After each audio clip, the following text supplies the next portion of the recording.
সবার উপর শান্তি বর্ষিত হোক, এই কামনা নিয়েই আমরা শুরু করব আমাদের আজকের এপিসোড হতে চলেছে বেশ ভয়ানক এবং রোমাঞ্চকর।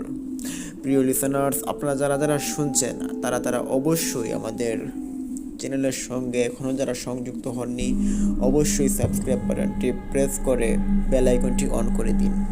চলুন শুরু করা যাক আমাদের আজকের ঘটনা। বাংলাদেশের উত্তর পূর্ব কোণে নেত্রকোনা জেলার কলমাকান্দা উপজেলার লেঙ্গুড়া ইউনিয়নের একটি গ্রামটির নাম কালিদহ। গ্রামটি পাহাড়ের পাদদেশে এবং এর পাশ দিয়েই বয়ে গেছে গণেশ্বরী নদী। বর্ষার শেষে শরৎ আসলেও সেখানে কুয়াশা জমে থাকে অদ্ভুতভাবে। গ্রামের শেষ প্রান্তে এক বিশাল পুরনো আমলের দালান বাড়ি। এটি মজুমদার বাড়ি নামে পরিচিত। এই বাড়ির মালিক প্রয়াত আশরাফ মজুমদারের স্ত্রী সালেহা বেগম এবং তার একমাত্র পুত্র আরিফ। তাদেরকে ঘিরেই আজকের এই ঘটনা। তো আরিফ দেখতে যেমন ছিল সুদর্শন তেমনি শান্ত। হঠাৎ আরিফের মা লক্ষ্য করলো যে গত 15 দিন ধরে এই বাড়িতে সূর্য ডুবার পর থেকে শুরু হয় এক অসহ্য নীরবতা, যা বুক চিরে ফেলে। আরিফ গত পূর্ণিমার রাতে পাহাড়ি ঝর্ণার দিকে গিয়েছিল বন্ধুদের সাথে। ফিরে আসার পর থেকেই তার চোখ মুখের লাবণ্য হারিয়ে যেতে থাকে। তার মা সালেহা বেগম লক্ষ্য করলেন আরও যে আরিফ গভীর রাতে নিজের ঘরে কার সাথে যেন ফিসফিস করে কথা বলে। একদিন রাতের দ্বিতীয় প্রহরে সালেহা বেগম পানির তৃষ্ণায় ঘুম থেকে উঠলেন। আরিফের ঘরের পাশ দিয়ে যাওয়ার সময় তিনি থমকে দাঁড়ালেন। ঘরের দরজার তলা দিয়ে অদ্ভুত এক নীলাভ আলো বিচ্ছুরিত হচ্ছে। ভেতর থেকে ভেসে আসছে এক অপার্থিব সুগন্ধ, যা কোনো পারফিউম বা আগরবাতির নয়, বরং পচা মাংসের সাথে মেশানো তীব্র বনো হাসনাহেনার ঘ্রাণ। সালেহা যখন কপাটের ছিদ্রে চোখ রাখলেন তখন রক্ত হিম হয়ে গেল। তিনি দেখলেন আরিফ শূন্যের দিকে তাকিয়ে হাসছে আর তার সামনে এক ছায়ামূর্তি বিভৎসভাবে দাঁড়িয়ে আছে। মূর্তিটির চুল মাটি পর্যন্ত লম্বা, পরনে ধবধবে সাদা পোশাক, কিন্তু তার পায়ের পাতাগুলো উল্টো। এ দেখে সালেহা চিৎকার দিতে গিয়েও পারলেন না। তার গলা যেন কেউ আষ্টে পৃষ্ঠে চেপে ধরেছে। এভাবে অনেকক্ষণ জবরদস্তি করার পর সালেহা বেগম হঠাৎ করে মাটিতে লুটিয়ে পড়লেন। সকালবেলা ঘুম থেকে উঠে দেখেন তিনি ওখানেই পড়ে রইলেন। ওনার শরীরটা পুরো নিস্তেজ হয়ে যাওয়ার মতো উপদ্রব। অন্ধ মানুষের মতো আস্তে আস্তে করে উঠে দাঁড়ালেন। দাঁড়িয়ে তিনি পেছন ঘুরে দেখেন ওনার ছেলে ঠিক আছে কিনা।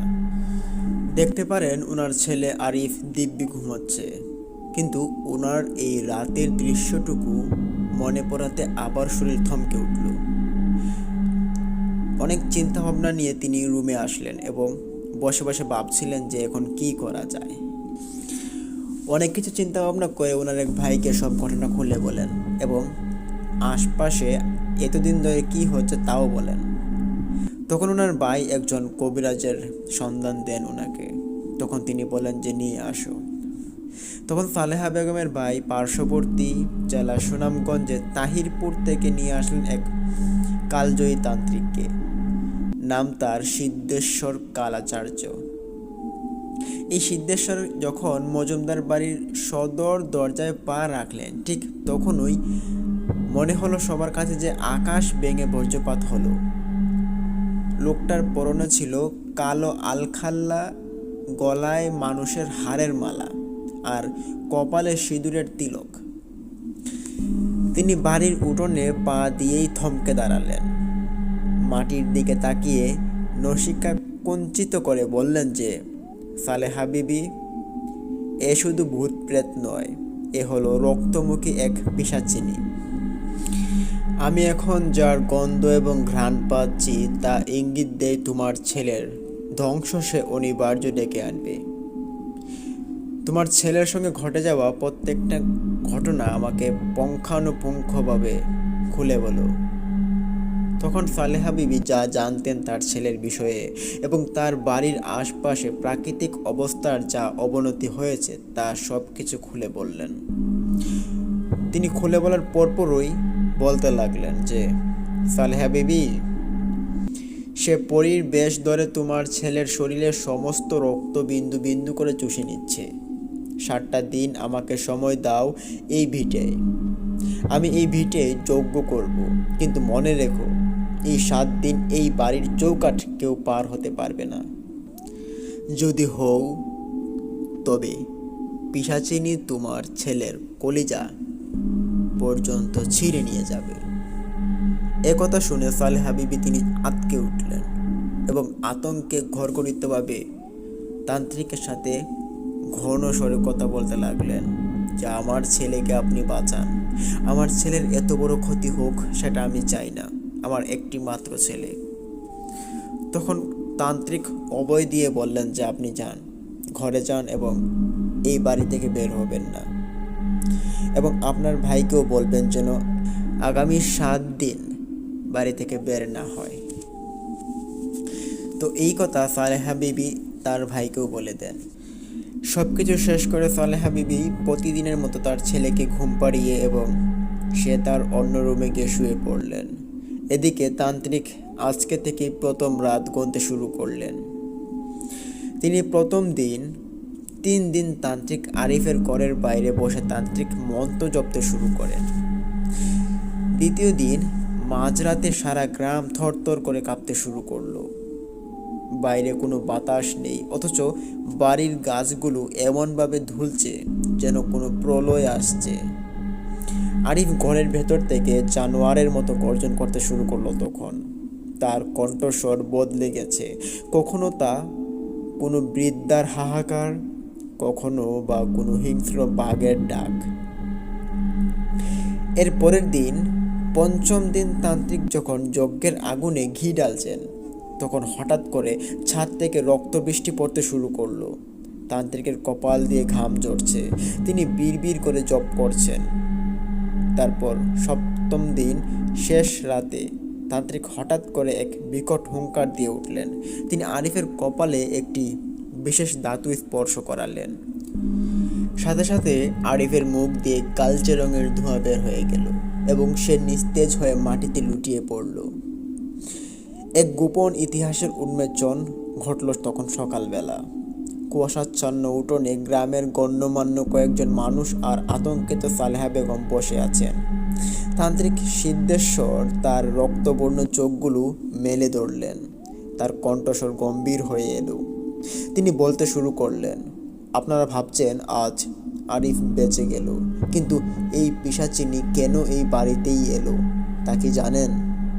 আজ থেকে ঠিক 30 বছর আগে এই নেত্রকোনা জেলার দুর্গাপুর সীমান্তে এই মজুমদার বংশের এক পূর্বপুরুষ এক গর্ভবতী সাঁওতাল মেয়েকে তার পাওনার টাকা না দিয়ে বনের গভীরে বেঁধে রেখে এসেছিল। সেই মেয়েটি ক্ষুধার্ত অবস্থায় বন্য প্রাণীদের খাবারে পরিণত হয়েছিল। মরার আগে সে নিজের গর্ভস্থ সন্তান আর নিজের আত্মা বলি দিয়ে এক পিশাচী শক্তিকে জাগ্রত করেছিল। সবাই স্তম্ভিত তান্ত্রিকের কথা শুনে। তান্ত্রিক সালেহা বেগমের দিকে ফিরে তাকালেন এবং বললেন, কিন্তু আসল কাহিনী আরও ভয়ঙ্কর। সালেহা বিবি, আপনি জানেন না, আপনার স্বামী আশরাফ মজুমদার সেই মেয়েটিকে একা মারেননি। এই পিশাচিনী যখন আরিফকে ধরল, তখন সে আমাকে বলেছে যে সে কোনো সাধারণ প্রতিশোধ নিতে আসেনি। সে এসেছে রক্তের বীজ রোপণ করতে। আরিফ এখন সুস্থ নয়, সে এখন এক জ্যান্ত কফিন। তার শরীরের ভেতরে পিশাচিনী এমন কিছু রেখে গেছে যা আগামী অমাবস্যার রাতে এই পুরো গ্রামকে শ্মশানে পরিণত করবে সে। তখন সেখানে থাকা উপস্থিত সবাই বুঝতে পারছিল যে ঘটনার গভীরতা এখন অতলান্ত গহ্বরের দিকে যাচ্ছে। তান্ত্রিক সিদ্ধেশ্বর কালাচার্যের চোখে যে আতঙ্কের ছায়া দেখা দিয়েছিল তা কেবল সাধারণ কোনো ভয় নয়, তা ছিল এক আসন্ন প্রলয়ের সংকেত। আকাশটা মেঘলা না হওয়া সত্ত্বেও চারপাশ এক নিচ্ছিদ্র অন্ধকারে ছেয়ে গেল। বাতাসের শো শো শব্দে যেন শত শত অশরীরী আত্মার কান্নার ধ্বনি মিশে আছে। এভাবে এই দিনটি সবাই ভয়ে ভয়ে পার করে দেন। রাতের বেলা অনেকের ঘুমও হয়নি ঠিক মতে। মজুমদার বাড়ির ঠিক উঠোনে পরদিন সকালবেলায় তান্ত্রিক সিদ্ধেশ্বর তখন হাঁটু গেড়ে বসে আছেন। তার সামনে জ্বলছে এক বিশালাকার ধনুচি, যার ধোঁয়ায় 4-5টা ঝাপসা। তান্ত্রিক যখন সেই 30 বছর আগের সাঁওতাল মেয়ের কাহিনী বলেছিলেন, তখন গ্রামের মাতব্বর হাশেম আলী, তার বয়স হবে কি 65। তার ঠিকানা কালিদহ গ্রামের দক্ষিণ পাড়া অঞ্চলে সে বসবাস করত। সে কাঁপতে কাঁপতে সামনে এগিয়ে এলেন এবং হাশেম আলীর ফ্যাকাশে মুখ দেখে সবাই বুঝতে পারছিল এবং তান্ত্রিকও বুঝতে পারছিল যে তিনি কিছু একটা লুকাচ্ছেন। তান্ত্রিক তার দিকে জ্বলন্ত দৃষ্টি নিক্ষেপ করে বললেন, হাশেম আলী, তোমার কলিজা কেন কাঁপছে? তুমিও কি সেদিন আশরাফ মজুমদারের সাথে সেই জঙ্গল পথে ছিলে? হাশেম আলী থপ করে মাটিতে বসে পড়লেন। তিনি ফিসফিস করে বলতে শুরু করলেন, বাবা, শুধু আশরাফ নয়, সেদিন আমরা 4 জন ছিলাম। সেই মেয়েটির নাম ছিল রূপাই। সে মরার আগে তার রক্ত দিয়ে মাটির উপর একটা চিহ্ন এঁকে গিয়েছিল। বলেছিল সে যেদিন এই বংশের রক্তে জোয়ার আসবে, সেদিন আমি আমার সন্তানকে ফেরত নিতে আসব। ঠিক এই মুহূর্তে আরিফের ঘরের ভেতর থেকে এক পৈশাচিক অট্টহাসি ভেসে এলো। হাসিটা এতই তীক্ষ্ণ যে উপস্থিত সবার কান দিয়ে রক্ত ঝরতে শুরু করলো। তান্ত্রিক হুঙ্কার দিয়ে উঠলেন, সবাই সাবধান। পিশাচিনী বুঝতে পেরেছে তার গোপন কথা ফাঁস হয়ে যাচ্ছে। তান্ত্রিক সিদ্ধেশ্বর তার ঝুলি থেকে বের করলেন 60টি হাড়ের টুকরো এবং এক মুঠো শ্মশানের ছাই। তিনি উঠোনের মাঝখানে একটি বৃত্ত আঁকলেন এবং সালেহা বেগমকে বললেন, সালেহা বিবি, তোমার ছেলেকে এখন বাইরে আনতে হবে, কিন্তু মনে রেখো, সে যখন ঘর থেকে বের হবে সে তোমার ছেলে নয়, বরং তোমার এক ক্ষুধার্ত নেকড়ে হিসেবে বের হতে চাইবে। তাই একটু সাবধানে বের করো। সালেহা বেগম তখন আর্তনাদ করে উঠলেন, ও বাবা, আমার মানিককে আপনি বাঁচান, আমি সব প্রায়শ্চিত্ত করতে রাজি আছি। তখন তান্ত্রিক নির্দেশ দিলেন, আরিফের ঘরের দরজা খুলে দিন। কিন্তু কেউ সাহস পাচ্ছিল না। হঠাৎ দেখা গেল ঘরের কাঠের ভারী দরজাটা ভেতর থেকে কোনো এক প্রচণ্ড শক্তিতে মটমট করে ভেঙে গেল। অন্ধকার ঘর থেকে বেরিয়ে এলো আরিফ, কিন্তু এ কোনো আরিফ। তার উচ্চতা যেন স্বাভাবিকের চেয়ে 2 ফুট বেড়ে গেছে। আরিফকে কেউ চিনতে পারছিল না। তার গায়ের চামড়া কুচকুচে কালো হয়ে গেছে আর চোখ দুটো আগুনের গোলার মতো জ্বলছে। তার মুখ দিয়ে লালা ঝরছে এবং তার প্রতিটি আঙুলের নখ তলোয়ারের মতো লম্বা হয়ে গেছে। সবচেয়ে ভয়ানক ব্যাপার হলো, আরিফের কাঁধের উপর একটি আবছা অবয়ব দেখা যাচ্ছিল, একটি সুন্দরী নারীর মুখ, যার ঠোঁটের কোণে লেগে আছে তাজা রক্ত। তান্ত্রিক এ দৃশ্য দেখার পর চিৎকার করে বলে উঠলেন, সবাই চোখ বন্ধ করো, কেউ ওর চোখের দিকে তাকাবে না, এটা হলো পিশাচ পরীর মায়া। তান্ত্রিকের লড়াই তখনই শুরু হলো। একে একে সবাই সেখান থেকে বেরিয়ে চলে গেলেন। তিনি জানতেন একে মারতে হলে কেবল মন্ত্রে কাজ হবে না, প্রয়োজন কৌশল। তিনি 7 দিন ধরে বাড়ির চারপাশে অগ্নি প্রাচীর তৈরি করলেন। প্রথম 3 দিন সেই পিশাচিনী আরিফের শরীর থেকে বের হয়ে এসে তান্ত্রিককে প্রলুব্ধ করার চেষ্টা করল। কখনো বা তান্ত্রিকের মৃত মায়ের রূপ ধরে তাকে যজ্ঞ থামাতে বলল, আবার কখনো সালেহা বেগমের রূপ ধরে কান্নাকাটি করতে লাগলো। কিন্তু সিদ্ধেশ্বর কালাচার্য ছিলেন অবিচল। 6ষ্ঠ দিনের রাতে তিনি বুঝতে পারলেন পিশাচিনী আসলে আরিফের হৃৎপিণ্ডের ভেতরে থাকা ডিম্বাণু স্থাপন করেছে। যদি সেই ডিম ফুটে যায় তবে এই গ্রাম থেকে কোনো পুরুষ জ্যান্ত ফিরবে না। তান্ত্রিক এক অদ্ভুত কৌশল অবলম্বন করলেন তখন। তান্ত্রিক ওই গ্রামের লেঙ্গুরা বাজার সংলগ্ন হিন্দু পাড়ার এক কামার গগন মিস্ত্রিকে ডেকে পাঠালেন এবং তাকে দিয়ে খাঁটি আর তামা আর রূপার সংমিশ্রণে একটি বিশাল আয়না তৈরি করালেন। তান্ত্রিক জানতেন পিশাচরা নিজের আসল রূপ সহ্য করতে পারে না। তো যাই হোক, তান্ত্রিক সপ্তম দিন যখন সূর্য মাথার উপর উঠে, তান্ত্রিক সবাইকে তখন ডাকলেন। আশপাশের দুই বাড়ির মানুষকেও তিনি ডেকে পাঠালেন। তিনি বললেন, আমি যা বলতে যাচ্ছি তা শুনলে তোমাদের পায়ের তলার মাটি সরে যাবে। এই পিশাচিনী কেবল আরিফের প্রাণ নিতে আসেনি, সে এসেছে এই গ্রামের মাটির নিচে চাপা পড়ে থাকা এক প্রাচীন রাজত্বের দরজা খুলতে। কালিদহ গ্রামের এই মজুমদার বাড়ির নিচেই রয়েছে এক রক্তকূপ, ব্লাড ওয়েল। 30 বছর আগে রূপাইয়ের রক্ত সেই কূপে গিয়ে পড়েছিল, আজ সেই কূপ জেগে উঠেছে। তান্ত্রিক যখন কথাটি শেষ করলেন, অমনি মাটি কাঁপতে শুরু করলো। মজুমদার বাড়ির উঠোনের মাঝখান দিয়ে ফাটল দেখা দিল। সেই ফাটল থেকে বের হতে শুরু করলো গাঢ় লাল রঙের তরল। চারদিকে ছড়িয়ে পড়ল পচা লাশের গন্ধ। তান্ত্রিক গম্ভীর কণ্ঠে বললেন, আরিফের ভেতরে যে পিশাচিনী আছে সে আসলে সেই কূপের রক্ষক। এখন আমাকে নিজের জীবন বাজি রেখে সেই কূপের ভেতরে নামতে হবে। যদি আমি ফিরে না আসি তবে এই গ্রাম চিরতরে মানচিত্র থেকে হারিয়ে যাবে। ঠিক এই মুহূর্তে আরিফ এক লাফে তান্ত্রিকের ঘাড়ে চাপিয়ে পড়ল। আরিফের দাঁত তান্ত্রিকের গলার পাশে নিয়ে এক রাক্ষসীময়ী হয়ে সে উতলা হয়ে যাচ্ছিল। তান্ত্রিক সিদ্ধেশ্বর কালাচার্যের গলার কাছে আরিফের তীক্ষ্ণ দাঁতগুলো যখন স্পর্শ করল, ঠিক সেই মুহূর্তে তান্ত্রিকের ঝুলি থেকে বেরিয়ে এলো এক প্রাচীন শঙ্খ। তিনি সমস্ত শক্তি দিয়ে সেই শঙ্খে ফু দিলেন। সেই ধ্বনিতে যেন আকাশ বাতাস বিদীর্ণ হয়ে গেল। আরিফ বা তার উপর ভর করা সেই পিশাচিনী ছিটকে 10 হাত দূরে গিয়ে পড়ল। কিন্তু এখানেই শেষ নয়। উঠোনের মাঝখানের সেই ফাটল দিয়ে আসা লাল তরল বা রক্তকূপের প্রভাব বাড়তে লাগলো।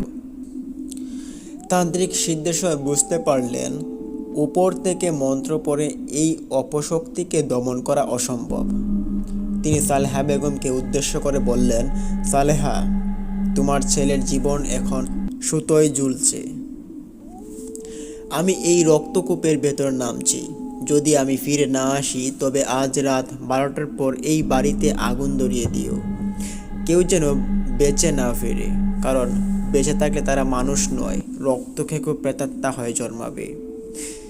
তান্ত্রিক তার কোমরে একটি বিশেষ রুদ্রাক্ষের দড়ি বাঁধলেন, যার অপর প্রান্তটি বাঁধা হলো উঠোনের বর্ষী প্রাচীন বটগাছের সাথে।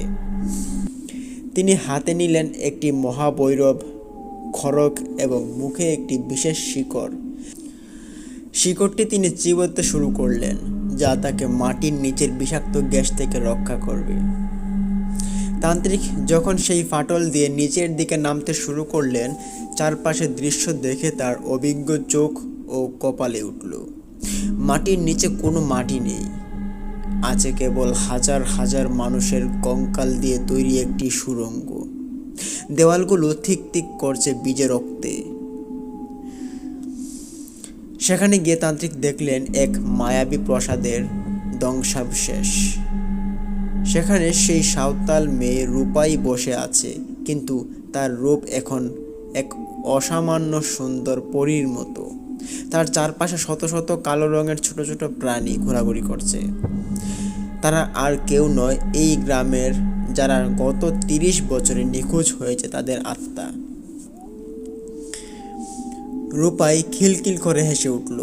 তার কণ্ঠস্বরে যেন হাজারটা কাঁচ ভাঙার শব্দ। সে বলল, সিদ্ধেশ্বর, তুমি অনেক বড় তান্ত্রিক হতে পারো, কিন্তু তুমি কি জানো তোমার নিজের ইতিহাস? এই গ্রামে তোমার পূর্বপুরুষরাই একসময় নরবলি দিত। আমি তো কেবল আমার পাওনা বুঝে নিচ্ছি। তান্ত্রিক থমকে গেলেন। তিনি সবাইকে উপরে যা বলেছিলেন তার চেয়েও গভীর এক সত্য এখানে উন্মোচিত হলো।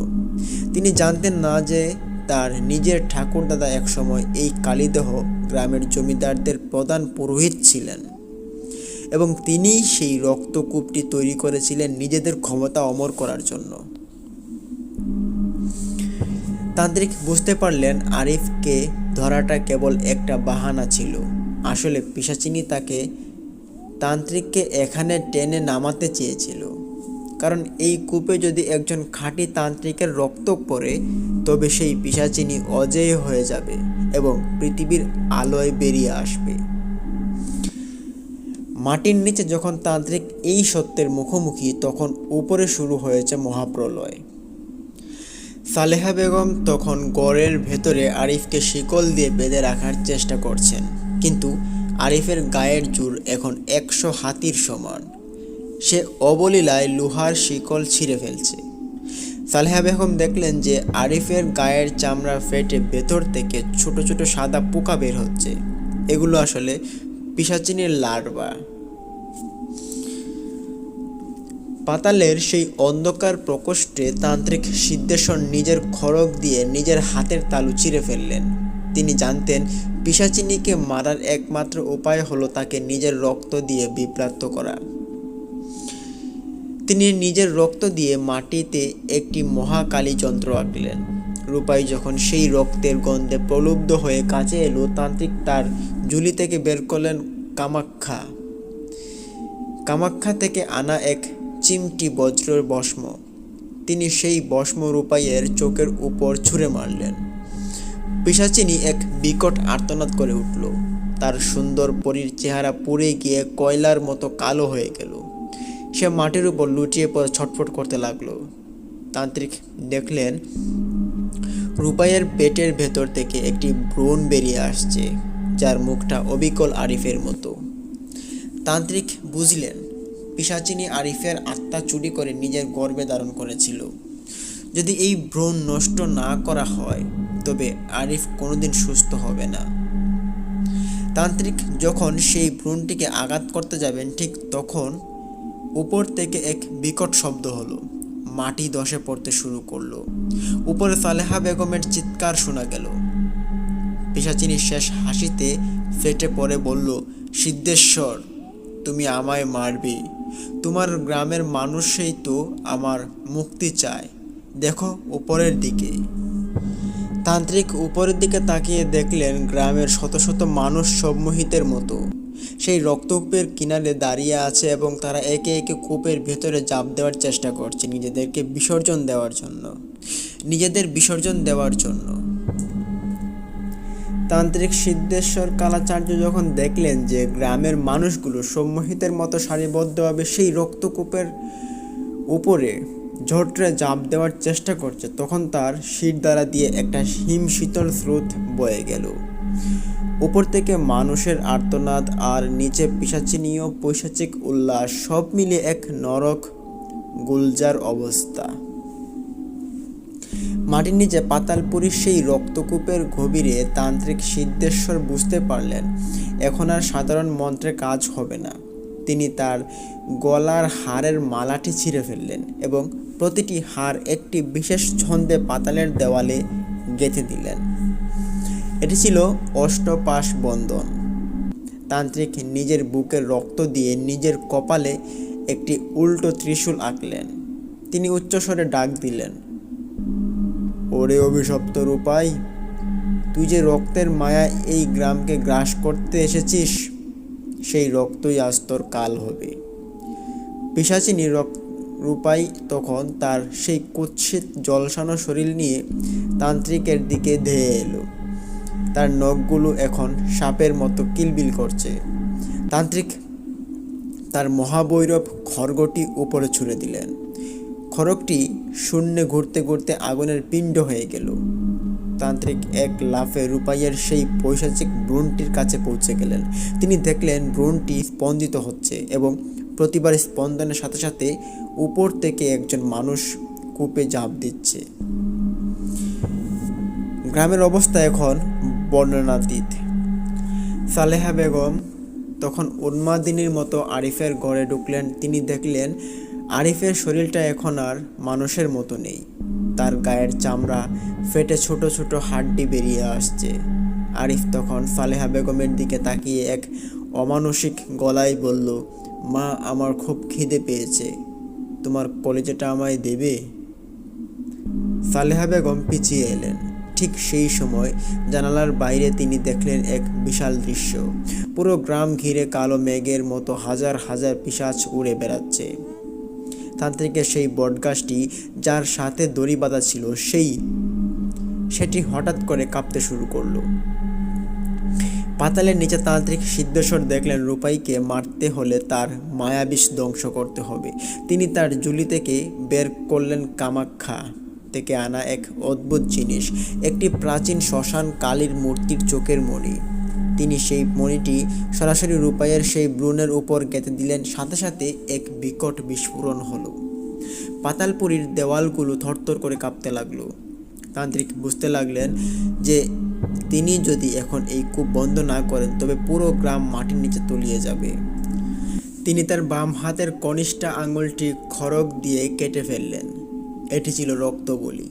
তান্ত্রিকের সেই তান্ত্রিক রক্ত যখন কূপের লাল তরলের সাথে মিশল, তখন সেই রক্ত কূপের দ্বারা হঠাৎ করে নীল হয়ে গেল।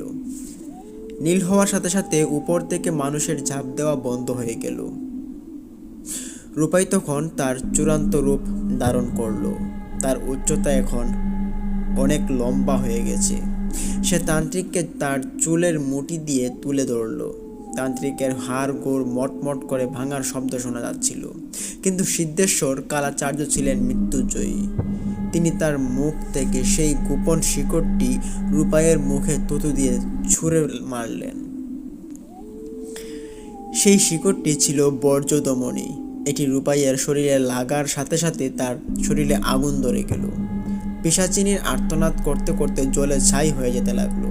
কিন্তু মরার আগে সে এক ভয়ঙ্কর অভিশাপ দিল, সিদ্ধেশ্বর, তুই আমাকে মারলি, কিন্তু তোর ওই ছেলে আরিফের শরীরের ভেতরে আমার একটা অংশ রয়ে গেল।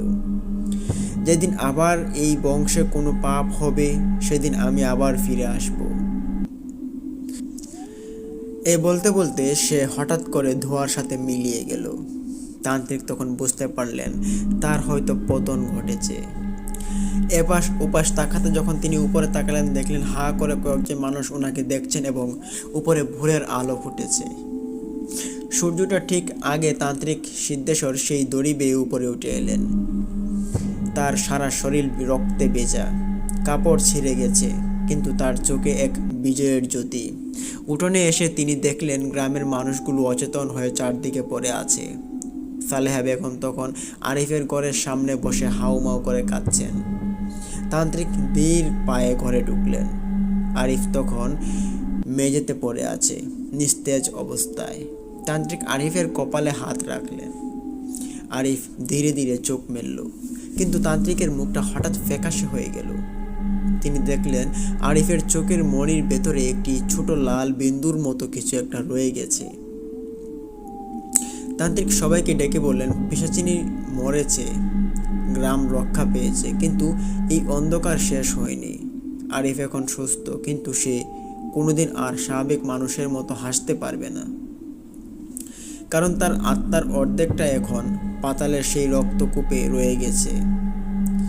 গ্রামের মানুষগুলো যখন জ্ঞান ফিরল, তখন তারা কিছুই মনে করতে পারল না, কিন্তু কালীদহ গ্রামের সেই রাতটির চিহ্ন রয়ে গেল প্রতিটি ঘরে ঘরে। আজও সেই গ্রামের মানুষরা অমাবস্যার রাতে ঘরের বাইরে বের হয় না।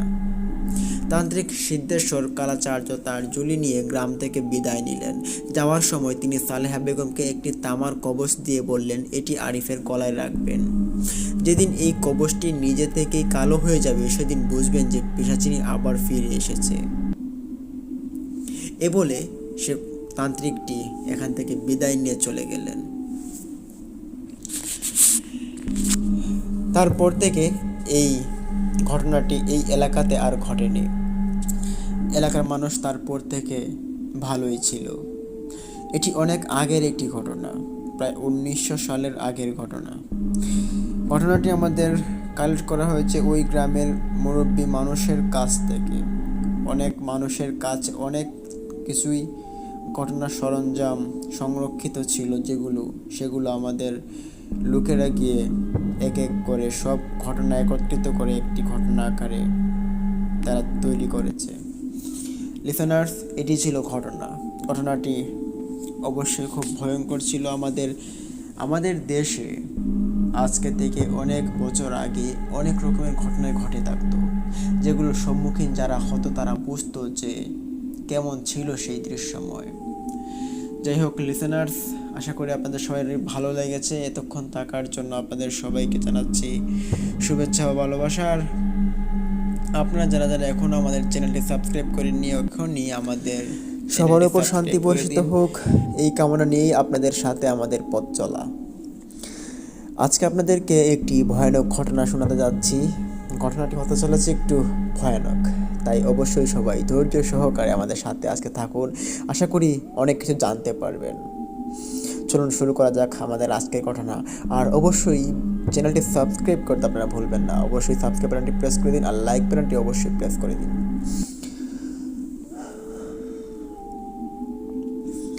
বাংলার হাওর অঞ্চলের এক নিভৃত জলরাশির বুকে লুকিয়ে আছে এমন এক গল্প, যা শুনলে আজও মাঝরাতে মাঝিরা মাঝ নদীতে বইটা থামিয়ে দেয়। এটি কোনো সাধারণ গল্প নয়, বরং এক মাঝির অতৃপ্ত লোভ আর তার পরিণামে বয়ে আসা এক বিভীষিকার আখ্যান। তার নাম ছিল রহমত আলী। তার বয়স ছিল ৪৫ বছর। তার গ্রামের নাম ছিল উজানচর, থানা ইটনা এবং জেলা কিশোরগঞ্জ। সে দনু নদী ও সংলগ্ন বিশাল হাওরি খালিয়াজুড়ি সহ সে কর্মস্থল হিসেবে সে বিবেচিত করত। রহমত আলী ছিলেন ওই এলাকার সবচেয়ে দক্ষ একজন মাঝি। তার একটা পুরনো কাঠের ডিঙিও ছিল, যা দিয়ে তিনি বর্ষায় যাত্রী পারাপার করতেন এবং শুকনা মৌসুমে মাছ ধরতেন। সেভাবেই তার জীবিকা নির্বাহ করে থাকত। তার পরিবারে ছিল এক মেয়ে আর স্ত্রী। জীবনটা সহজ ছিল, কিন্তু রহমত আলীর মনে ছিল এক প্রচ্ছন্ন বিষাদ।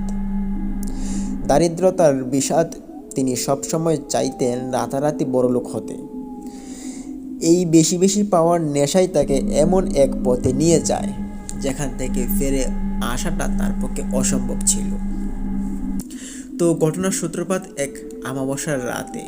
কিশোরগঞ্জের ইটনা থেকে মিঠামইন যাওয়ার পথে হাওরের এক নির্জন কোণে রহমত আলী জালে মাছের বদলে উঠে আসে প্রাচীন নকশা করা একটি ভারী পিতলের কলস। কলসের মুখটি ছিল মোম দিয়ে শক্ত করে আটকানো। সাধারণ কোনো মানুষ হলে এটি নদীর জলে ভাসিয়ে দিত, কিন্তু রহমত আলীর চোখে চকচক করে উঠল। তিনি জানতেন হাওরের গভীরে এক সময় ডুবে যাওয়া জমিদারের নৌকার ধন সম্পদ লুকোনো আছে। তিনি সেই কলস নিয়ে অনেক খুশি হলেন। খুশি মনে তিনি কলসটি হকচকিয়ে দেখতে শুরু করলেন। আশপাশ ঘুরিয়ে ঘুরিয়ে দেখছেন, তিনি বেশ অবাক হচ্ছেন। তিনি বুঝতে পারেন এই কলসটি কোনো সাধারণ কলস নয়। এই কলস তার জীবন পাল্টে দিতে পারে।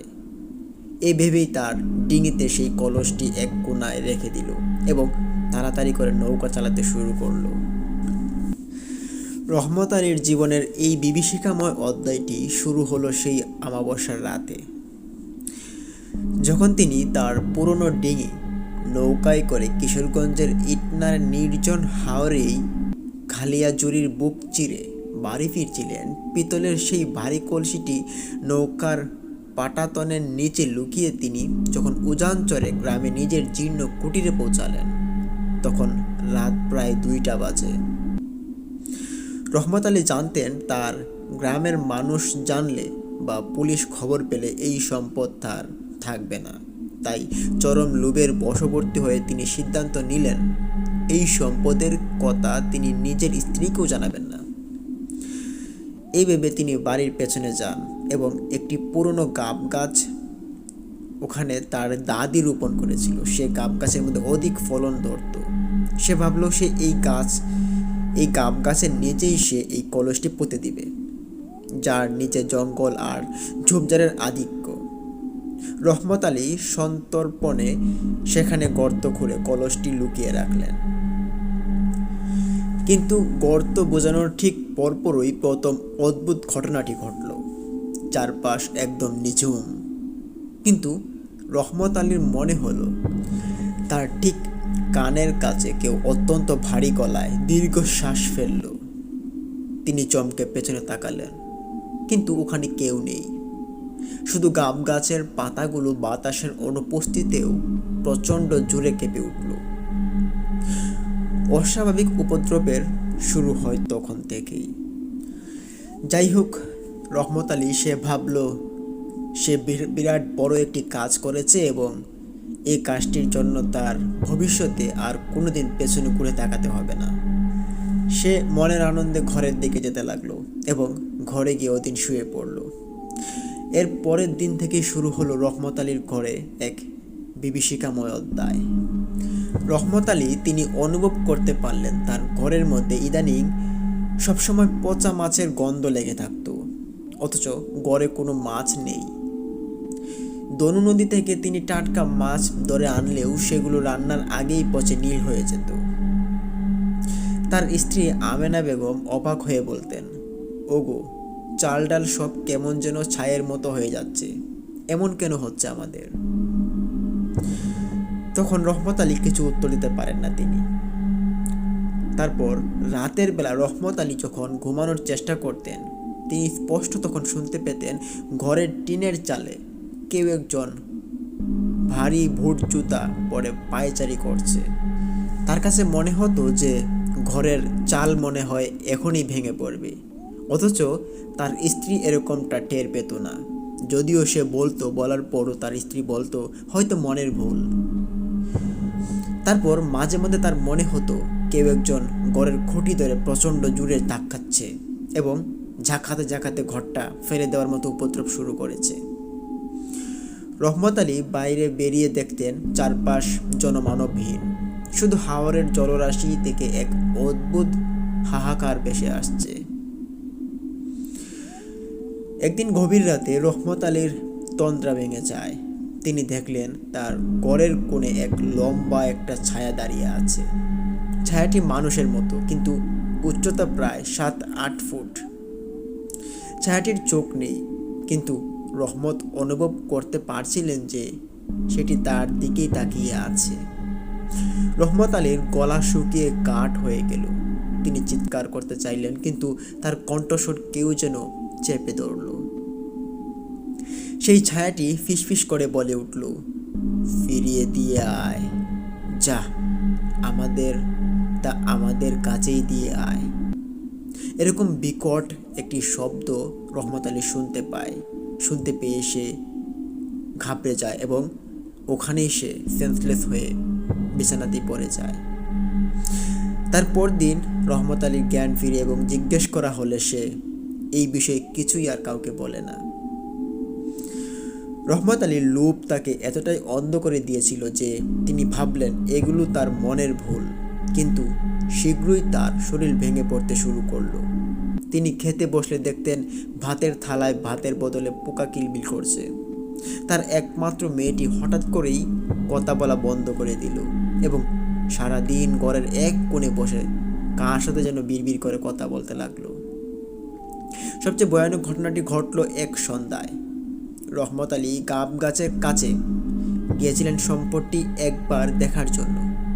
হঠাৎ তিনি দেখলেন মাটির নিচ থেকে কলসটি নিজে থেকেই অর্ধেক বেরিয়ে এসেছে, আর সেই কলসের উপর বসে আছে এক বিভৎস দর্শন প্রাণী, যার মুখটা অনেকটা বিড়ালের মতো, কিন্তু দেহটা মানুষের। প্রাণীটি দাঁত বের করে হাসল এবং রহমত আলীর পায়ের নখ দিয়ে রক্ত বের করে দিল।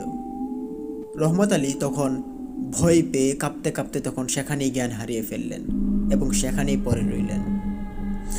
কিছুক্ষণ পর গ্রামের মানুষ দেখতে লাগলো সেই রহমত আলীর মৃতর দেহ পড়ে আছে। গ্রামের মানুষ বলতে লাগলো রহমত আলীর উপর হাওরের জল জিন বা নিশাচর অভিশাপ ভর করেছে। তার গায়ের চামড়া তিলে তিলে ফ্যাকাশে হতে শুরু করলো এবং তার চোখের মণি দুটি স্থির হয়ে গেল। লোভ তাকে সম্পদ দিয়েছিল ঠিকই, কিন্তু শান্তি কেড়ে নিয়ে তাকে জ্যান্ত লাশে পরিণত করলো। রহমত আলীকে আশপাশের মানুষজন জিজ্ঞেস করতে শুরু করলেন, কি হয়েছে, কেন হচ্ছে এরকম?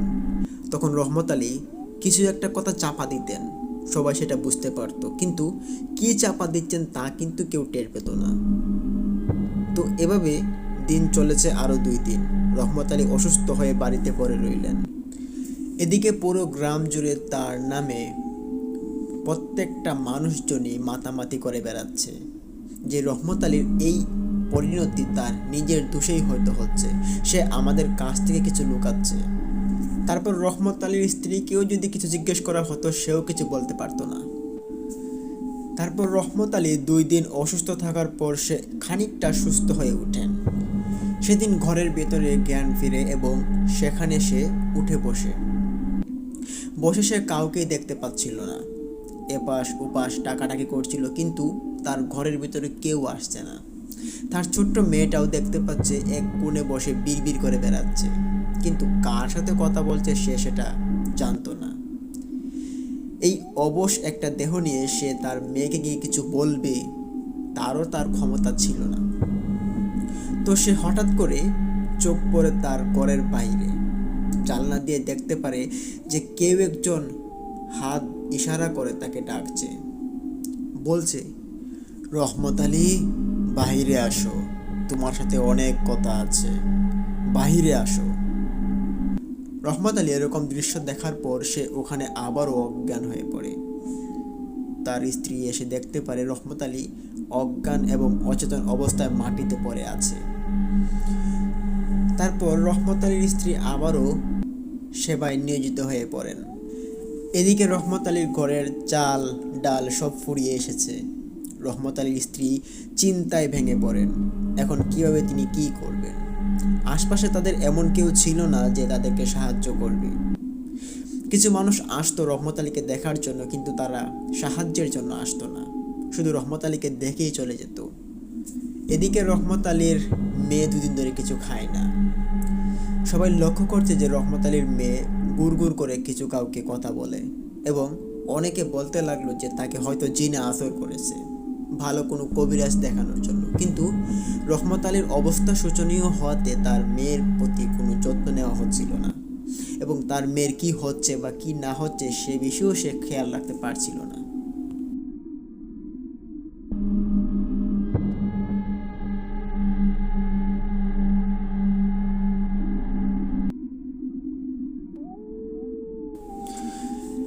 এদিকে রহমত আলীর জীবনের শেষ প্রহরও গনিয়ে এলো।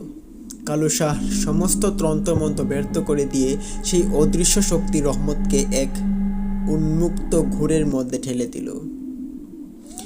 সম্পদ হারানোর সুখে আর জিনদের ক্রমাগত অত্যাচারে রহমত তার তখন হিতাহিত জ্ঞান শূন্য হয়ে পড়ে। তারপরেই পাতালপুরীর আহ্বান ও বিভৎস পরিণতি গভীর রাতে ঘটল সেই রহমত আলীর সঙ্গে। যখন উজানচর গ্রামের প্রতিটি মানুষ আতঙ্কে ঘরের কপাট বন্ধ করে দিয়েছে, তখন রহমত আলী শিকল ছিঁড়ে বেরিয়ে পড়লেন। তার শরীরে মানুষের শক্তি ছিল না, ছিল এক অশরীরী উন্মাদনা। তিনি তার পুরনো ডিঙি নৌকাটি নিয়ে ধনু নদীর বুক চিরে হাওর-ই খালিয়াজুরির সেই গভীরতম অংশে পৌঁছালেন, যেখানে তিনি প্রথম সেই অভিশপ্ত কলসটি পেয়েছিলেন। মাঝ হাওরে পৌঁছানোর পর হঠাৎ চারপাশের পানি স্থির হয়ে গেল। বাতাসের শব্দ থেমে গিয়ে এক পিনপতন নীরবতা নেমে এলো। রহমত দেখলেন নৌকার চারপাশের পানি হঠাৎ কাচের মতো স্বচ্ছ হয়ে গেছে। পানির নিচে তিনি দেখতে পেলেন এক অদ্ভুত জগৎ, এক বিশাল প্রাচীন প্রাসাদ যা শেওলা আর লতা গুল্মে ঢাকা, কিন্তু তার প্রতিটি ইট স্বর্ণ দিয়ে বাঁধানো। পানির নিচ থেকে হাজার হাজার প্রদীপের আলো জ্বলে ওঠে। রহমত দেখলেন সেই প্রাসাদের উঠোনে তার হারিয়ে যাওয়া সেই পিতলের কলসটি রাখা। কলসের চারপাশে ঘিরে নাচছে বিকট দর্শন কিছু প্রাণী, যাদের অর্ধেক শরীর মানুষের মতো কিন্তু নিচের অংশ মাছের মতো আংষ্টে। তাদের চোখগুলো বড় বড় এবং মণিহীন। তারা রহমতকে ইশারায় ডাকছে। লোভ রহমতের শিরায় শিরায় আবার চারা দিয়ে উঠল। তিনি ভাবলেন, ওই তো আমার সম্পদ। তিনি ভুলে গেলেন যে তিনি নিঃশ্বাস নিতে পারবেন না। এক অমোঘ আকর্ষণে রহমত নৌকা থেকে সেই অতল জলরাশির গভীরে ঝাঁপ দিলেন। পানির নিচে যাওয়ার সাথে সাথে সেই মায়াবী প্রাসাদ অদৃশ্য হয়ে গেল।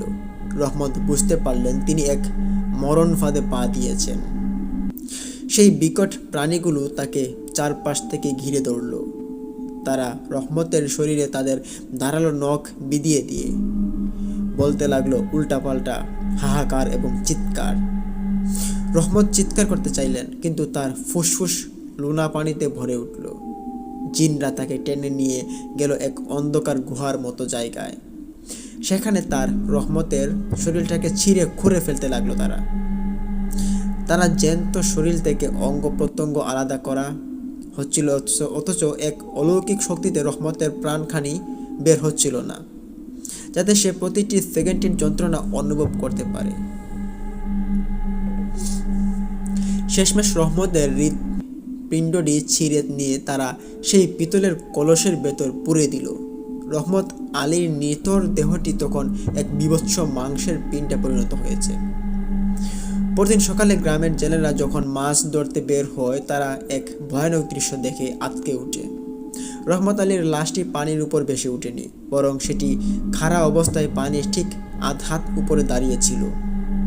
মনে হচ্ছিল কেউ তাকে নিচে থেকে ধরে রেখেছে। তার চোখ দুটো খোলা, যা থেকে তখনও টকটকে লাল রক্ত গড়িয়ে পড়ছে। তখন গ্রামবাসীরা এটা দেখে সাহস করে লাশটি তীরে নিয়ে এলো। তখন শুরু হলো আরেক বিভীষিকা। লাশের ওজন যেন কয়েক মণ। 10 জন জোয়ান পুরুষ মিলেও সেই কঙ্কালসার লাশটি নাড়াচাড়া করতে পারছিল না। হঠাৎ রহমতের মৃত মুখটি বড় করে হা করে গেল এবং সেখান থেকে হাজার হাজার কালো ভ্রমর বেরিয়ে এলো, এসে গ্রামের উপর আক্রমণ করলো। সবচেয়ে রহস্যময় ব্যাপার হলো, রহমতের লাশটি যখন কবরে নামানো হচ্ছিল, তখন দেখা গেল কবরের ভেতরটা আগে থেকেই পানিতে টুইটুস্ত হয়ে আছে, অথচ চারপাশের মাটি একদম শুকনো ছিল। জানাজা পড়ার সময় উপস্থিত সবাই শুনতে পেল কবরের ভেতর থেকে কেউ একজন অট্ট হাসি দিচ্ছে আর বলছে, লুবি রহমত এখন আমাদের পাহারাদার। রহমতের মৃত্যুর পর উজানচর গ্রামের সেই গাব গাছটি এক রাতেই শুকিয়ে গেল এবং সেটি কালো হয়ে যায়।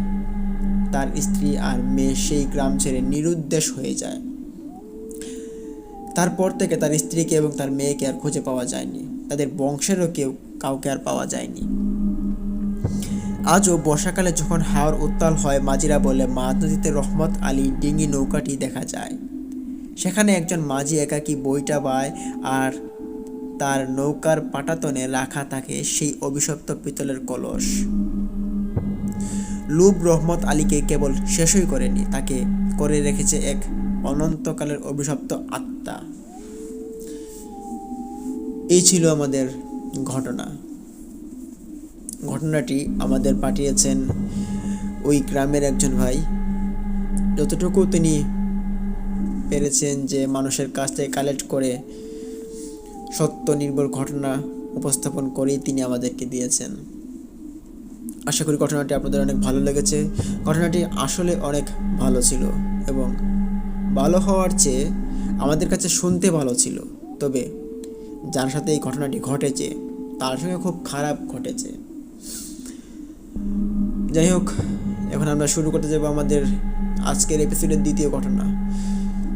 এতক্ষণে যারা আমাদের সঙ্গে সংযুক্ত হয়েছেন তারা অবশ্যই লাইক বাটনটিতে প্রেস করবেনই, তার সঙ্গে সাবস্ক্রাইব বাটনটি প্রেস করে দিন। চলুন শুরু করা যাক আমাদের আজকের দ্বিতীয় ঘটনা। রহমত আলীর মানসিক অবস্থা তখন এমন এক পর্যায়ে পৌঁছেছে যে তার কাছে দিন আর রাতের তফাৎ ঘুচে গেছে। ইটনার হাওর পাড়ের সেই জীর্ণ কুটিরে শুয়ে তিনি যখনই চোখ বুঝতেন, শুরু হতো এক ভয়ঙ্কর অলৌকিক গোলক দাদা। তার অবচেতন মন সম্পদের লোভে বিভোর হয়ে আছে, কিন্তু জিনদের ক্রমাগত আক্রমণ তার স্নায়ুকে ছিঁড়ে খুঁড়ে খাচ্ছিল। পরপর 2 রাতে রহমত আলী এমন 2টি স্বপ্ন দেখেন যা উজানচর গ্রামের মানুষদের মধ্যে তুলপাড় সৃষ্টি করে দেয় এবং রহমতকে তিলে তিলে মৃত্যুর মুখে টেনে দেয়। প্রথম রাতের স্বপ্ন ছিল এমন যে রক্তবর্ণ হাওরের উৎসব নিয়ে সে দেখতে লাগলো। প্রথম রাতে রহমত আলী দেখলেন তিনি তার ডিঙি নৌকা নিয়ে মাঝ হাওরে দাঁড়িয়ে আছেন। আকাশটা ঘুর রক্তবর্ণ আর চারপাশের জলরাশি টকবক করে ফুটছে। হঠাৎ তিনি দেখলেন গাব গাছের নিচে পুঁতে রাখা সেই পিতলের কলসটি জলের উপর ভেসে উঠেছে। কিন্তু কলসটি আর ছোট নেই, সেটি এখন বিশাল আকার ধারণ করেছে। হঠাৎ কলসের মুখ খুলে গেল এবং সেখান থেকে শত শত সোনার মোহর ছিটকে বেরিয়ে আসতে লাগলো। রহমত আলী উত্তেজনায় পাগল হয়ে সেই মোহরগুলো ধরতে চাইলেন, কিন্তু তিনি স্পর্শ করা মাত্রই প্রতিটি সোনার মোহর এক একটি জীবন্ত বিচ্ছুর রূপ নিল। হাজার হাজার বিচ্ছু তার নৌকায় উঠে তাকে কামড়াতে শুরু করলো। রহমত আলী যন্ত্রণায় চিৎকার করতে লাগলেন, কিন্তু তার চারপাশে ঘিরে থাকা হাওরের ঢেউগুলো থেকে অসংখ্য কালো ছায়া বেরিয়ে এসে বিকট অট্টহাসি দিতে লাগলো। তারা বলতে লাগলো, তোর রক্ত দিয়ে আমরা স্বর্ণ মুদ্রা সব ধৌত করব। পরদিন সকালে এই রহমত আলী তার স্ত্রীকে সেই ঘটনাটি জানান এবং আশপাশে মানুষদেরকে জানাতে শুরু করলো। তখন তার ঘটনা শুনে গ্রামবাসীরা তার ঘরে ছুটে আসে। তারা অবাক হয়ে দেখে রহমতের সারা শরীরে ছোট ছোট হাজার হাজার ধ্বংসনের দাগ, যা থেকে কালচে রক্ত বেরোচ্ছে, অথচ ঘরে কোনো বিচ্ছু বা পোকা নেই। রহমত আলী তখন পাগলের মতো প্রলাপ বকছিলেন, সব স্বর্ণ বিচ্ছু হয়ে গেল, সব খেয়ে ফেলল।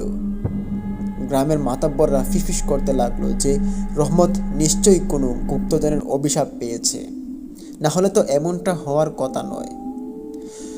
বাড়ির চারপাশে এক অদ্ভুত পচা গন্ধ ছড়িয়ে পড়ল আরও এখন বেশি, যা পুরো গ্রামের মানুষের নাবিশ্বাস তুলে দিল। তারপর ওই দিন সকল মানুষ তার বাড়ি থেকে বেরিয়ে যায়। পরদিন আবারও রাত ঘনিয়ে আসে। তখন সে রাতে তিনি আবারও ঘুমিয়ে পড়েন এবং ঘুমিয়ে তিনি এ রাতেও আবার স্বপ্নে চলে যান। সেই স্বপ্নটি ছিল আরও ভয়ানক। তিনি দেখতে লাগলেন নিজের জানাজা ও ছায়ার সংসার প্রথম রাতের ধাক্কা কাটিয়ে উঠতে না উঠতেই দ্বিতীয় রাতে রহমত আলী আরও ভয়ানক এক স্বপ্ন দেখতে শুরু করলেন। তিনি দেখলেন তিনি নিজের ঘরের উঠোনে দাঁড়িয়ে আছেন, সামনে একটি কাফন মোড়ানো লাশ শোয়ানো। কৌতূহলবশত তিনি লাশের মুখের কাপড় সরালেন এবং আতঙ্কে চিৎকার করে উঠলেন। তিনি দেখতে পারলেন লাশটি তার নিজের। কিন্তু বিভীষিকা সেখানেই শেষ হলো না। তিনি দেখলেন তার স্ত্রী আর মেয়ে সেই লাশের পাশে বসে কাঁদছে না, বরং তারা পরম তৃপ্তিতে কাঁচা মাংস খাচ্ছে। তাদের চোখগুলো আগুনের মতো জ্বলছে। হঠাৎ তার মৃতদেহটি চোখ মেলে তাকালো এবং রহমতের হাত চেপে ধরল। মৃত রহমত আলী তাকে কর্কশ গলায় বলল, তুই কি ভেবেছিস স্বর্ণ মুদ্রা নিয়ে তুই সুখে থাকবি? তুই তো আমাদের হয়ে গেছিস। একথা বলার পরপরই হঠাৎ চারপাশ থেকে শত শত জিন ছায়ার মতো ধেয়ে এলো। তারা রহমতকে তুলে নিয়ে সেই গাব গাছের নিচে জীবন্ত কবর দিতে শুরু করলো। তখন রহমত আলী অনুভব করলেন তার নাকে মুখে মাটি ঢুকছে, দম বন্ধ হয়ে আসছে। তারপর সেদিন রাতেই তার ওখান ঘুম ভেঙে যায়। ঘুম ভাঙার পর সে চিৎকার করতে করতে বিছানা থেকে উঠিয়ে পড়ে এবং এই ঘটনাটি বলতে লাগে তার স্ত্রীকে। তার স্ত্রীও এরকম ঘটনা শোনার পর তার মাথাও ঠিক নেই, সেও পাগলের মতো হয়ে যাচ্ছে এবং সে চিন্তায় ভেঙে পড়ছে। এরপর পরদিন ভোরে দেখা গেল এক অভাবনীয় দৃশ্য। রহমত আলীকে তার ঘরের ভেতর খুঁজে পাওয়া যাচ্ছে না। সারা গ্রাম খোঁজাখুঁজির পর তাকে পাওয়া গেল সেই গাব গাছের নিচে। তিনি অর্ধেক মাটির নিচে চাপা পড়ে আছেন। নিজের নখ দিয়ে মাটি খুঁড়ে নিজেকেই কবর দেওয়ার চেষ্টা করছিলেন তিনি। তার নখগুলো সব উপড়ে গেছে, আঙুল দিয়ে ফিনকি দিয়ে রক্ত বের হচ্ছে, কিন্তু তার চোখে এক অদ্ভুত দানবীয় হাসি। তিনি বারবার বলছিলেন, ওরা আসছে, ওরা আসছে, ওরা আজ রাতে আমার জানাজা পড়বে। এরকম কথাবার্তা শোনার পর উজানচর গ্রামের মানুষ এই ঘটনায় এতটাই আতঙ্কিত হয়ে পড়ল যে তারা রহমত আলীর বাড়ির পথ মারানো বন্ধ করে দিল। রহমত আলী তখন আর মানুষ নেই, তিনি হয়ে গেছেন এক জীবন্ত কঙ্কালের মতো, যার চোখে কেবল অশুভ সম্পদের নেশা আর আত্মায় হাজারো জিনের হাহাকার। রহমত আলীর এই মানসিক ও শারীরিক ধ্বংস এখন চূড়ান্ত পরিণতির দিকে রূপ নিচ্ছিল। গ্রামের মানুষজন বুঝতে লাগলো যে রহমত আলী হয়তো এখন পাগল হয়ে যাবে, এছাড়া তো কোনো উপায় দেখছে না মানুষ, এবং তাকে আর কী বা করা যাবে। তার এই অবস্থা এবং তার কাজকর্ম দেখে সবাই ভয় পাচ্ছে এবং সবাই পালাচ্ছে। তার সামনে আসা তো দূরের কথা, তার বাড়ির আশপাশ ঘেঁষেও কেউ এখন আর হাঁটাচলা করে না। গ্রামের সব মানুষই তখন ভয়ে কাঁপত। উজানচর গ্রামে যখন রহমত আলীর পাগলামি আর অলৌকিক উপদ্রব চরমে পৌঁছালো, তখন গ্রামের মাতব্বররা স্থির করলেন একে আর করে রাখা নিরাপদ নয়। রহমতের স্ত্রী আমেনা বেগমের কান্নাকাটি আর অনুনয়ে শেষমেশ খবর দেওয়া হলো যে পার্শ্ববর্তী নিকলি হাওরের এক দুর্দর্শ তান্ত্রিক বা কবিরাজকে নিয়ে আসা হোক, যার নাম কালু শাহ। এই কালু শাহের নামে শুনলেই এলাকার চোর ছেঁচড়া তো বটেই, এমনকি জিন পরীরাও তটস্থ থাকতো বলে জনশ্রুতি আছে। এই কালু শাহ আগমন ও অন্ধকার রহস্যের উন্মোচক এক পরন্ত বিকেলে কালু শাহ যখন রহমত আলীর আঙিনায় পা রাখলেন, তখন আকাশটা হঠাৎ কালো হয়ে এলো। কালু শাহ পরনে ছিল আগাগোড়া কালো আলখাল্লা, গলায় রুদ্রাক্ষর মালা আর হাতে একটি পুরনো পেতলের লাঠি। তিনি উঠোনে পা দিয়েই নাক কুঁচকে বললেন, উফ, রক্তের গন্ধ! রহমত, তুই বড় অসময়ে যমদূতকে দাওয়াত দিয়ে ফেলেছিস রে বাপ। রহমত আলী তখন তার ঘরের কোণে শিকল দিয়ে বাঁধা, তার চোখগুলো জবা ফুলের মতো লাল, মুখ দিয়ে লালা গড়িয়ে পড়ছে। কালু শাহ রহমতের সামনে একটা পিঁড়ি পেতে বসলেন এবং ঝুলি থেকে কিছু শুকনো লঙ্কা আর কালো সর্ষে বের করে আগুনে ছুঁড়ে দিলেন। মুহূর্তের মধ্যে ঘর ধোঁয়ায় অন্ধকার হয়ে গেল। অতীতের হারহিম করা স্বীকারোক্তি শুরু হলো। কালু শাহ হঠাৎ রহমতের দিকে তাকাতেই রহমত পশুর মতো গর্জন করে উঠল, কিন্তু কবিরাজ তার হাতের লাঠি দিয়ে মাটিতে জুড়ে জুড়ে একটি আঘাত করতেই রহমত নিস্তেজ হয়ে পড়ল। কালু শাহ বলতে শুরু করলেন রহমতের সেই গোপন কথাগুলো, যার রহমত ছাড়া আর কেউ জানত না। রহমত, তুই কি ভেবেছিলি এই দনু নদীর গভীরে যা ছিল তা কেবলই স্বর্ণমুদ্রা? ওই পিতলের কলসটা ছিল জমিদার বংশের বলি দেওয়া সম্পদ। তুই যখন ওটা তুললি, তুই একা তুলিসনি, সাথে করে নিয়ে এসেছিস এই হাওরের হাজার বছরের অভিশপ্ত পাহারাদারকে। তুই লুবের বশবর্তী হয়ে কলসটা খোলার সময় মোম সরিয়ে যখন প্রথম মোহরটা ছুঁয়েছিলি, তখন একটা রক্ত পিপাসু আত্মাকে জাগিয়ে তুলেছিস। তুই কি জানিস না ওই মোহরগুলো সাধারণ সোনা নয়, এগুলো মানুষের হাড় গলিয়ে বানানো। পুরো ঘর স্তব্ধ হয়ে যেতে লাগলো। আমেনা বেগম এরকম কথা শুনে শিউরে উঠলেন। আশপাশে যত মানুষ কবিরাজকে দেখছেন সবাই আতঙ্কিত হয়ে উঠছে। তখন কবিরাজ আরও বলতে শুরু করলেন, রহমত লুবের মাথায় ওই সম্পদের নেশায় এতটাই বোধ ছিল যে সে তার বাড়ির আঙিনায় ছোট একটা বিড়ালকে কলসের রক্ষক ভেবে নিজের হাতে বলি দিয়েছিল, যাতে সম্পদটা তার কাছেই থাকে। এই স্বীকারোক্তি শুনে গ্রামবাসীদের মনে ঘৃণা আর আতঙ্ক জেগে বসল। কালু শাহ গম্ভীর গলায় হুকুম দিলেন, রহমত, তুই যদি বাঁচতে চাস তবে এখনই ওই কলস যেখানে পুঁতেছিস সেখান থেকে বের করে নিয়ে আয়। আজই ওটা হাওরের গভীরে বিসর্জন দিতে হবে, নইলে আজ রাতে তুই আর তোর পরিবারের কেউ সূর্যোদয় দেখবি না। তখন রহমত আলী কাঁপতে কাঁপতে কবিরাজ আর গ্রামের 10 জন জোয়ান পুরুষকে নিয়ে সেই গাম গাছের নিচে চলে গেলেন এবং রহমতের হাতে একটা কোদাল তুলে দেওয়া হলো। রহমত উন্মাদিনীর মতো মাটি খুঁড়তে শুরু করলেন। কিন্তু 1 হাত, 2 হাত, 3 হাত করে এগোতে এগোতে মাটি খুঁড়তে খুঁড়তে প্রায় বড় একটা গর্ত হয়ে গেল। কিন্তু সেই পিতলের কলসের কোনো চিহ্ন নেই। তখন রহমত আর্তনাদ করে উঠলেন, আমি এখানেই পুঁতেছিলাম, আমি নিজের হাতে এখানে রেখেছি, এটা পাওয়া যাচ্ছে না কেন? কালু শাহ কপালে চিন্তার বাজ পড়ল। তিনি মন্ত্র পড়ে কিছু মাটি হাতে নিয়ে নাকে শুকলেন এবং শিউরে উঠে পিছিয়ে গেলেন।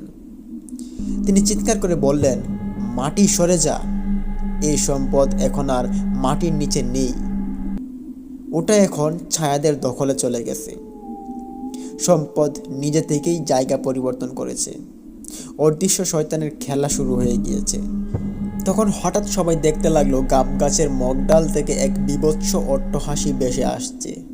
কোনো মানুষ সেখানে নেই, কিন্তু ডালগুলো এমনভাবে নড়ছে যেন কোনো বিশালাকার প্রাণী সেখানে দুল খাচ্ছে। হঠাৎ চারপাশ থেকে ছোট ছোট আগুনের গোলা রহমতের দিকে ধেয়ে আসতে লাগলো। উপস্থিত মানুষজন ভয়ে যেদিক পারল দৌড়ে পালালো। কালু শাহ দেখলেন রহমত আলীর শরীরটায় মাটি থেকে শূন্যে ভাসতে শুরু করেছে। অদৃশ্য কোনো শক্তি তাকে গলা টিপে ধরেছে এবং রহমতের চোখ দুটো ঠেলে বেরিয়ে আসছে। কালু শাহ তার জুলি থেকে বন্ধনী করার চেষ্টা করলেন, কিন্তু তার পেতলের লাঠিটা মাঝখান থেকে মরমর করে ভেঙে গেল। তিনি বুঝলেন এই শক্তি তার সাধনার বাইরে। তখন কালু শাহ রহমতের স্ত্রীকে উদ্দেশ্য করে বললেন, এই সম্পদ ফেরানোর পথ এখন বন্ধ, কারণ যে জিনিস একবার জিনের রাজ্যে হারিয়ে যায় তা ফেরাতে হলে রক্তের বদলে রক্ত লাগে। রহমত আলীকে এই অভিশাপ তার শেষ নিঃশ্বাস পর্যন্ত বয়ে বেড়াতে হবে, কারণ সে যে এমন একটি লোভে পরিণত হয়েছে যে লোভ করাটা ঠিক না। তখন সেই রাতে রহমত আলীকে আর ঘরে নেওয়া সম্ভব হয়নি। তিনি সেই গর্তের পাশেই পড়ে রইলেন। সারা রাত গ্রামের মানুষ শুনতে পেল হাওর থেকে হাজার হাজার কান্নার আওয়াজ ভেসে আসছে, আর রহমত আলী কার সাথে যেন বিড়বিড় করে লড়াই করছেন। রহমত আলী এখন এক চরম সন্ধিক্ষণে। সম্পদ হারিয়ে গেছে, কিন্তু অভিশাপ তার পিছু ছাড়েনি। এরকমভাবে রহমত আলী ওখানেই পড়ে থাকে এবং সেদিন রাত কাটিয়ে আবার ভোর হয়ে যায়। সকালবেলা যখন মানুষ এসে দেখতে পারে রহমত আলী সেখানে আবারও পড়ে আছে, তখন অনেকেই দেখে তাকে চিন্তিত হয় যে রহমত আলী উল্টো হয়ে শুয়ে আছে এবং তার শরীরও খুব নাড়াচাড়া তেমন করছে না। অনেকে ভাবলো কি সে মারা গিয়েছে কি না, এই ভেবে তার শরীরে হাত দিল। হাত দেওয়া মাত্রই মানুষ অনুভব করতে পারলো যে তার শরীরে হাত রাখা মাত্রই সবার শরীরে কি ঝাঁকুনি খাচ্ছে। এ কারণে কেউ আর তাকে ধরাধরি করেনি, সবাই যার মতো তাকে দেখে চলে গেল এবং সে এখানেই পড়ে থাকলো।